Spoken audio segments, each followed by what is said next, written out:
Screen पर आप दो आतंकियों को देख रहे होंगे। एक का नाम है बिलाल अहमद भट्ट, दूसरे का नाम है अब्दुल सलमा भट्ट।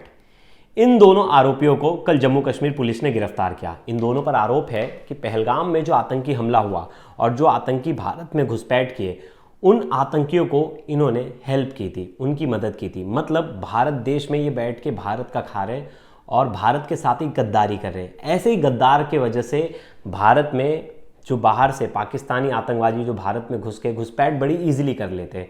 अगर ऐसे गद्दार कम हो जाए तो आतंकवाद अपने आप खत्म हो जाएगा, क्योंकि डायरेक्ट कोई आके तो इतनी प्लानिंग से हमला कर नहीं सकता। कोई ना कोई होता है जो उनकी ग्राउंड पर हेल्प करता है। इन्हें आपने 2 दिन पहले मैंने इस खबर बताई थी कि कैसे बांदीपोरा में 2 आतंकियों को जम्मू कश्मीर पुलिस ने अरेस्ट किया। उनके ऊपर भी यही आरोप था कि वो ग्राउंड्स पर जो आतंकी बॉर्डर पार करके आ रहे उनकी सहायता करना, उनको गन्स प्रोवाइड करना, उनको खाना प्रोवाइड करना, उनको करेंसी देना, उनको पता बताना, एड्रेस देना, उनको एरिया के बारे में जो जिस एरिया में आतंकी हमला करने वहाँ की ज्योग्राफी, वहाँ की डेमोग्राफी सब कुछ बताना, यानी उनकी ग्राउंड पर पूरी तरह हेल्प करना। अब पुलिस ने जो 2 लोगों को पकड़ा है, ये कहाँ से पकड़ाए हैं, इनका रोल क्या था और क्या इन्होंने आतंकियों की हेल्प की थी, इस पूरी वीडियो में जानेंगे। लास्ट तक ये वीडियो जरूर देखिएगा। नमस्कार, मेरा नाम है प्रवेश पांडे और आप देख रहे हो क्राइम तक।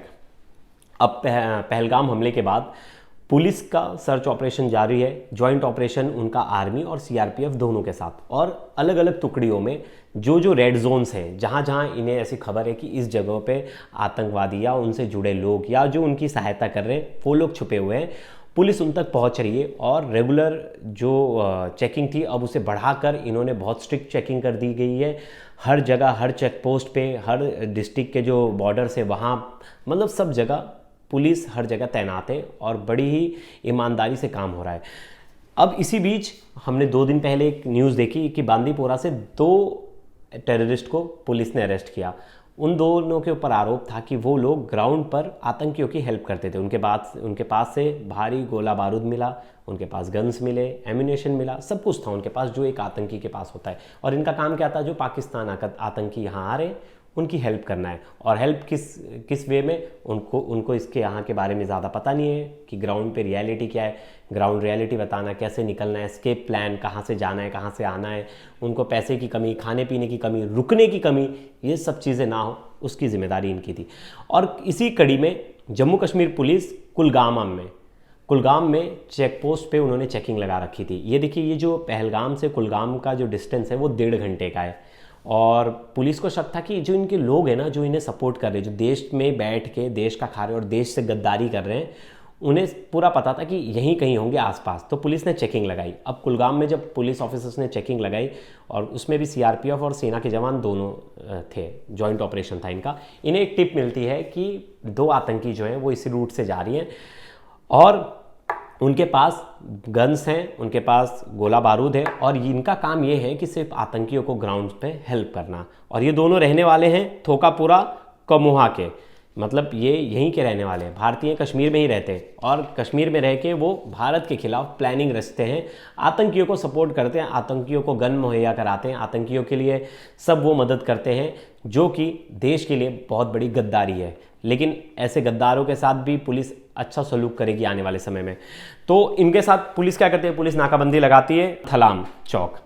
तो यहाँ उस चेकिंग में इन्हें पकड़ती है पुलिस, और इनके पास जब पुलिस चेक करती है तो इनके पास से 2 पिस्तल, 25 पिस्तल के राउंड्स मिलते हैं, 2 मैगजीन और गोला बारूद, हैंड ग्रेनेड वगैरह इनके पास से मिलता है। पुलिस इन्हें तुरंत गिरफ्त में ले लेती है। पुलिस को पता चलता है कि इनका कनेक्शन उन आतंकियों से, ये उन आतंकियों की हेल्प की है किसी न किसी वे में, मतलब डायरेक्ट ना मिले भी हो, लेकिन फ़ोन्स पे कांटेक्ट था, इन्होंने उनको प्रोवाइड करा, रुकने का तरीका बताया, कहाँ रुकना है, किस टाइम पे जाना है, किस टाइम पे वहाँ से निकलना है। तो पुलिस इन्वेस्टिगेशन कर रही है कि ऐसे कौन कौन से लोग हैं जो भारत में बैठ के भारत के खिलाफ ऐसी साजिशें रच रहे हैं और ग्राउंड्स पे ऐसे लोगों की हेल्प कर रहे हैं। आपने देखा होगा भारत ने वीज़ा कैंसिल कर दिया, उसका रीज़न ही यही है कि जितने पाकिस्तानी जो भारत में रह रहे हैं वो सब बाहर जाए, तभी पता चलेगा ना इनकी हेल्प कौन कर रहा है, कौन है वो गद्दार।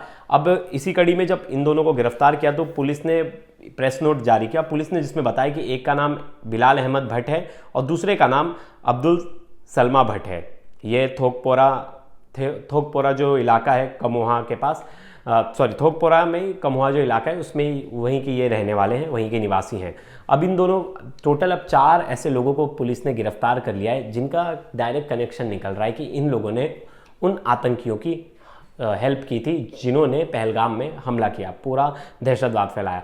अब हम कितना, जब हम कहते हैं ना कि आतंकवाद इतना जल्दी इजीली इतना बड़ा अटैक कोई पॉसिबल ही नहीं है कि कोई कर दे, उसके लिए कोई आपके घर का ही मिला हुआ होगा तो ये पॉसिबिलिटीज़ होती है हेल्प कर दे वहाँ का कोई लोकल, क्योंकि अब ये आ तो रहे हैं आतंकी पूरे बॉर्डर से पार से, पीओके से आ रहे हैं और पीओके से आ रहे हैं और वहाँ जो बेस कैंप्स है पीओके पाक ऑक्यूपाइड कश्मीर जो है वहाँ इनके बेस कैंप्स है, 18 से ज़्यादा बेस कैंप्स है जो इंटेलिजेंस रिपोर्ट बोलती है।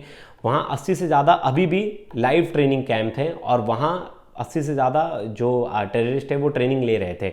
उसी में से ये कुछ जो टेररिस्ट हैं उन्होंने ट्रेनिंग लिया और ट्रेनिंग लेने के बाद वो भारत में आए। भारत में आके जो छोटी मोटी उनकी हेल्प थी वो ऐसे लोगों ने किया चंद पैसों के लिए। इन्हें क्या मिल रहा होगा, इन्हें 10-20 हज़ार रुपया दिया होगा, मतलब कोई ऐसा बड़ा अमाउंट तो पाकिस्तान के पास इतना पैसा नहीं है, वो अपने एक आतंकी पे 25,000 रुपये खर्च करता है, तो वो इन्हें कहाँ से ज़्यादा पैसा देगा। तो कुछ लालच में, थोड़े बहुत लालच में, और इनकी विचारधारा कुछ उस तरह की होगी जिसकी वजह से ये हेल्प करने के लिए रेडी हो जाते हैं और ग्राउंड पे इन्होंने उन आतंकियों की हेल्प की, ऐसा अभी तक इल्ज़ाम लग रहा है। इसमें पुलिस ने एफआईआर भी दर्ज कर ली और अब इनके ऊपर जो है वो केस चलेगा और अब पुलिस इनका अच्छे से इलाज करेगी। और पुलिस ने कल ही हमने देखा जॉइंट ऑपरेशन सेना और पुलिस ने मिलके 8 से ज़्यादा जो आतंकी थे जिनका नाम निकल कर सामने आ रहा था, जिसमें आदिल का नाम मुख्य तौर पे था कि आदिल ही मास्टरमाइंड है। आदिल यहाँ रह के पाकिस्तान के आतंकवादियों को बुलाया, यहाँ उसने रेकी की, उनको उन सब चीज़ों को बताया कि कैसे जाना है, कब जाना है, कितने बजे जाना है और वहाँ जाकर हमला करना है। ये टीआरएफ से जुड़ा हुआ है। टीआरएफ भी आपको बता चुका हूँ मैं पहले भी वीडियो में, टीआरएफ जो है वो टीआरएफ मिलिटेंट ग्रुप ये एक तरह से लश्कर तोयबा से जुड़ा हुआ है। लश्कर तोयबा की आप कह सकते हैं बी टीम है। लेकिन जब से सेना ने एक्शन लेना शुरू किया है आतंकवादियों के खिलाफ, उनके घर ब्लास्ट कर उड़ाए जा रहे हैं, उन सर्च ऑपरेशन जारी है, बहुत सारे आतंकी पकड़ा भी जा चुके हैं अभी तक जिनका इनडायरेक्ट कनेक्शन डायरेक्ट कनेक्शन इनके साथ था। अब ये डर गए और ये बैकफुट पे आ गए। इनका कहना है कि हम तो इस आतंकी हमले में शामिल ही नहीं है, टीआरएफ इसकी जिम्मेदारी नहीं लेता। मतलब टीआरएफ के अंदर भी दहशत का माहौल है, उनको भी पता है कि अब आतंकियों की खैर नहीं, एक एक आतंकी को सेना चुन चुन के मारेगी। अब इसी बीच हमें एक और खबर आती है कि पाकिस्तान की हालत तो आपको पता है वैसे ही हल्की है, उसके पास ना खाने को पैसा है, ना कपड़े हैं, ना पानी है, मतलब ये जो 3 नॉर्मल चीज़ें वही नहीं है उनके पास, तो है ही नहीं कुछ। अब उनका पानी रुक जाएगा तो उनकी अर्थव्यवस्था ऐसी ख़राब हो जाएगी। कल का ही एक इंटरव्यू देख रहा था, वहाँ के लोग कह रहे थे कि अब हमारे पास तो बस एक छोटा सा एग्रीकल्चर बचा है जिससे हमारे पास पैसे आ रहे हैं, अगर वो भी चला जाएगा तो हम तो भूखे मर जाएंगे। अब उसी बीच पाकिस्तान वापस से गिड़गिड़ाने लगा है चीन के सामने। मैं बताऊंगा चीन के सामने वो क्यों गिड़गिड़ा रहा है। वो चीन से और पैसों की मांग कर रहा है, मतलब उनके यहाँ जो अपना अभी का जो मौजूदा स्वैप लाइन है, मैं आपको बताऊंगा स्वैप लाइन क्या है। एक तरह का कर्ज ही है जो दोनों कंट्री मिलके डिसाइड करती है कि इतने पैसे की धनराशि मैं आपकी मदद करूंगा, जब फाइनेंशियल बर्डन आएगा तो उससे आपका मार्केट नहीं गिरेगा। तो 10,000 युआन की हेल्प करता था जो चाइना है वो। अब इनकी मांग ऐसी है कि उसे बढ़ाकर 30,000 कर दिया जाए।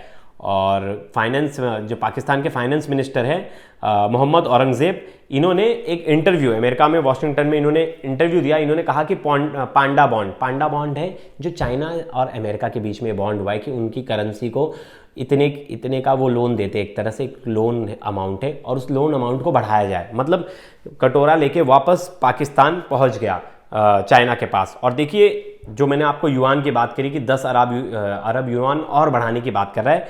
10 अरब युआन जो है वो करीब होता है 1.4 अरब डॉलर, यानी 11,000 करोड़ रुपए। और जो 30 अरब युआन की बात हो रही है, मतलब 40,000 करोड़ के आसपास जो है वो चाइना से मांग रहा है। और चाइनीज सेंट्रल बैंक तो उधार इनको देते ही जा रही है, लोन इन्हें देती जा रही है, इसके बदले इनके ऊपर आप देख ही रहे हो कैसा कब्जा हो रहा है।